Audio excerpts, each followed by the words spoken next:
Hey guys, this Saurabh and you are watching Inspection Planet. So काफ़ी time बाद आज मैं एक मोटिवेशनल स्टोरी लेके आया हूँ और काफ़ी टाइम हो गया था। इससे पहले मैंने आपको एक प्रतापगढ़ के राजा के बारे में एक मोटिवेशनल स्टोरी बताई थी और ये भी स्टोरी कुछ ऐसी ही मिलती जुलती है, सक्सेस से रिलेटेड है। आई होप आपको ये स्टोरी काफ़ी अच्छी लगेगी। तो स्टोरी इस प्रकार से, एक बार एक गाँव में बहुत बड़ा मेला लगा था और बाहर से कोई टीम आई थी जो मतलब गाँव में आई थी। उन्होंने मेला का आयोजन किया था। तो गाँव का एक आदमी था वो जो मेला देखने गया था और मेला देखने जा रहा था। तो उसने मेला देखा, उसने बहुत इंजॉय करा मेला। और वापस जब वो मेला देख के आने लगा तो उसने देखा कि अब सर्कस में जो हाथी जो करतब दिखाते हैं, हाथी जो होते हैं, वो उन्हें बांधा गया था। उसने जब देखा हाथियों को गौर से तो वो उन्हें रस्सी से उनका आगे का पैर बांधा गया था एक खूंटे में। और उसको ये देख के बहुत ही आश्चर्यचकित हुआ, बहुत हैरान हुआ कि इतना बड़ा एक जो जानवर है, इतना बड़ा जो हाथी है, वो एक छोटी सी रस्सी से बांधा गया है और वो उस रस्सी को बिना तोड़े वहाँ पर खड़ा है शांत तरीके से। तो वो बहुत ही, उसके अंदर क्यूरियोसिटी थी कि कैसे मतलब वो इतना बड़ा जानवर एक रस्सी से रुक सकता है। तो उसने आज तक ये सोचा था कि हाथियों को बहुत बड़े बड़े पिंजरे में रखा जाता है और बहुत बड़े बड़े पिंजरे बनाए जाते हैं हाथियों को रखने के लिए, ऐसा उसने सोचा था।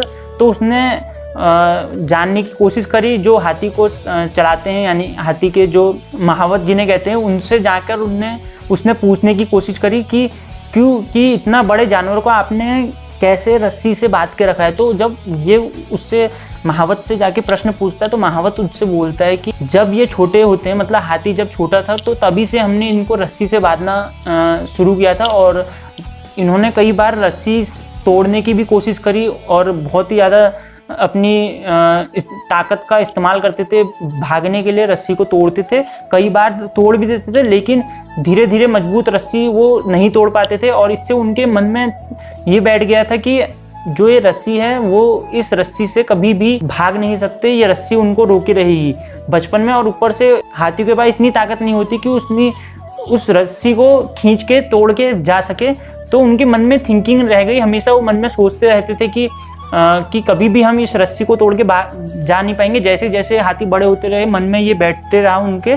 और यही इसके पीछे कारण है, जब हाथी इतने बड़े हो जाते हैं और उनके रस्सी से बांध के रोक लिया जाता है, कोई उनको जंजीरों से कसा नहीं जाता, कोई बड़े बड़े पिंजरे नहीं होते, सिर्फ एक छोटी सी मतलब एक रस्सी से ही उनका एक पैर बांध के उन्हें पूरे हाथी कंट्रोल हो जाता है। और यही उस महावत ने आंसर दिया उस आदमी को जो बहुत ही ज़्यादा क्यूरियोसिटी थी जिसके अंदर जानने के लिए। और इस स्टोरी से मोटिवेशन ये मिलती है कि इंसान जब कभी भी लाइफ में उसको कई बार असफलता मिलती है, मतलब कि कई सारे नेगेटिव थॉट्स उसके मन में होते हैं, तो उस समय उसको मन से हारना नहीं चाहिए कभी भी।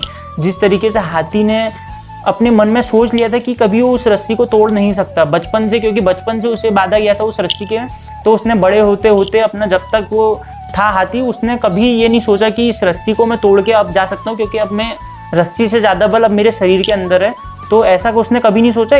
ऐसे ही इंसान भी जब कई सारी हार उसको मिल जाती है तो उसके मन में ये बैठ जाता है कि वो कभी इस चीज़ को पार नहीं कर पाएगा, कभी वो सक्सेस नहीं मिल सकती, हमेशा वो निगेटिव थॉट्स उसके मन में आते रहते हैं। तो यही एक चीज़ है, इंसान को कितने भी निगेटिव थॉट्स अगर उसके अंदर चल रहे हैं बहुत ज़्यादा, कितने भी कैसी भी सिचुएशन में वो फंसा हो, तो एक पॉजिटिव सोच इंसान के अंदर जरूर होनी जरूरी है और अपनी लाइफ में आगे बढ़ सकते हो। तो कभी भी नेगेटिव थॉट्स अपने मन में नहीं लाने हैं और हमेशा पॉजिटिव सोचना है। तो यही इस स्टोरी से मोटिव मिलती है। आई होप आपको ये स्टोरी पसंद आई होगी और लाइक कीजिए इस वीडियो को, शेयर कीजिए अपने दोस्तों एंड फैमिलीज के साथ। मिलते हैं अगली वीडियो में। Thanks for watching.